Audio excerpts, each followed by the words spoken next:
So I would like to invite you here, our next speaker from Open Data Kosovo, Blerta Thaçi. And she will be talking about supporting the government going digital by combining tech and youth. Blerta, please, welcome here. Yes, thank you. Hi everyone, my name is Blerta Thaçi and I represent today Open Data Kosovo. Before I start my presentation, I just wanted to thank you all for the great presentations and inspirational stories that you shared with us, and especially the organizers, so thank you. Open Data Kosovo is a civic tech organization. We really are proud of that because we are a team that is very young, and this is a representation of the country itself. Because if you may know, Kosovo is one of the countries that has a very high representation of youth, and 70% of them are under the age of 30, and this gives you a background of what is the situation and how many activism and need for change there is. In the other hand, the internet penetration is very high. We have 80% coverage of internet in our country, but the bad thing is that the unemployment rate is really high, and it's like more than 50% of unemployment. So you can see that there is a potential for building capacity of young people, and here is the place where Open Data Kosovo contributes more, because is bridging this public institution, youth passionate about technology, and building these civic tech tools to increase awareness about a lot of problems in our society. Our main programs that we have at the organization are mostly related to building this capacity of young people by combining tech and offering digital solutions for our institutions. We heard a lot of stories during the conference that this relationship between citizens and the government is really complicated, and it's really hard to convince the government to come on board and to build these civic tech initiatives. And the way that Open Data Kosovo is working is by taking a really positive approach to them, and a really positive approach, instead of being a watchdog organization or something like that.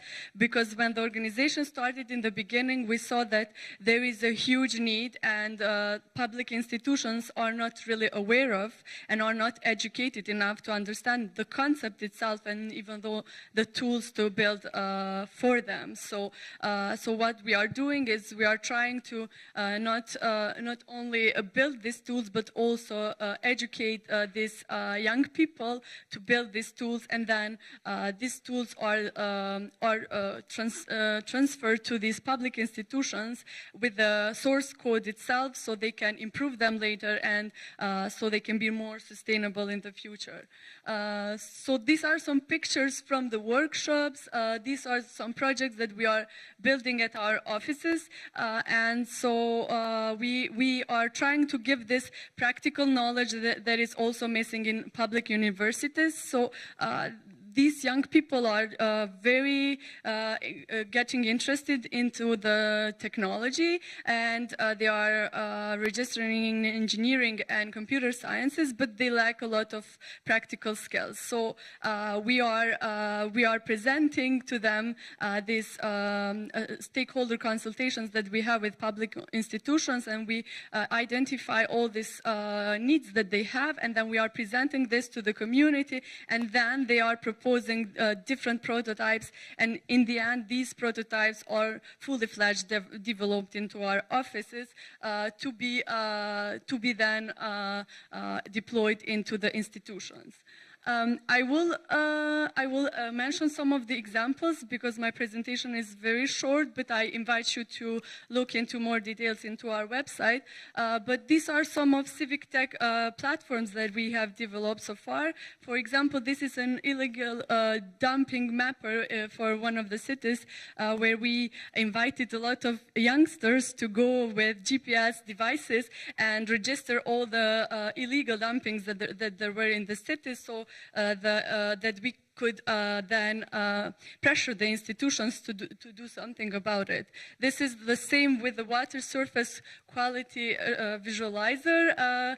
We have seen we are working for a while in this, and I mean it's really hard for this data that are very critical to the public because they raise a lot of noise, and as our previous presentation mentioned, the air quality, we have the same situation. We have a very bad air quality, and we have been trying to open this data for like 4 years since the organization started, and we haven't been successful yet. And the main reason is because they know that the air pollution is really bad. That's why they are not releasing this data. So it's a constant struggle, and is something that we are trying to work with. We do a lot of visualization because we think that this is the best way for people to understand these data sets that are out there and public for everyone to see. One of our biggest projects is the application Walk Freely. That is a sexual harassment tool to report sexual harassments in the street in Kosovo, and it has been duplicated in other states as well. And it has been very successful because it has data-driven results. And now, as a follow-up of this project, UN Habitat, another organization working in Kosovo, is measuring what are the most public spaces that are not secure and what they can do about it. This was one of the best projects so far, and the next one that I wanted to mention is that is related to the to another project that we are currently working, because Open Data Kosovo is one of the first organizations that started the Open Data portal, and so in the government level, and in the end we gave it the ownership of the portal to the government, and it took us 4 years for them to start using it, but it's still a success because it means that we are contributing to educating also the government itself. So this is the Open Government Data Portal, and another project that is very important is the 112 emergency calls. We also use the community to gather all this information that were not clear to start with, and this is something that we struggle all the time whenever we try to build these digital tools that have a civic tech impact and active participations of citizens. It's a struggle because when we go to this public institution, they don't even have this data to open, first of all, and then we have to go back and some steps in order for us to build this digital infrastructure and then to compile all the data that there are there. So this is something that we have learned, and this is why we are trying to use this positive approach, because they are missing this part. So we want to contribute and help them build this infrastructure for the data that they will be put in. Another approach that we use is that sometimes there are some open data that are available in these public institutions, but they are not in the open data standard that are easy to work with. So what we do is that we scrape all this data from different portals from public institutions, and then we combine them and build a different platform that is on our organization, and then we play with this data and build other tools, like, for example, open businesses. The agency itself built the platform, but it was so hard to navigate in it, and you couldn't search anything. So basically it was just a PDF portal that you can download stuff and then compare it on your own. So it was not very helpful. So we scraped all this data, and then now it's one click away, and everyone can search by the name, and they can also see what are the trends of businesses in Kosovo for investors and also for the local people as well. I also wanted to mention Amnesty decoders and these asset declarations platforms. They are not local platforms, but I wanted to mention these two because since we said that we are building a community of tech enthusiasts, this is the result of building this capacity for them, because after a while they get this practical knowledge, and they can build these tools also for international clients, and they can share this knowledge to others as well. My last word is that the plans that we are currently working is that are open education. Education in Kosovo is one of the key elements why there are not a lot of development happening. So we want to contribute to an open platform built in edX platform, because we want to reuse technologies that have been successful in the world.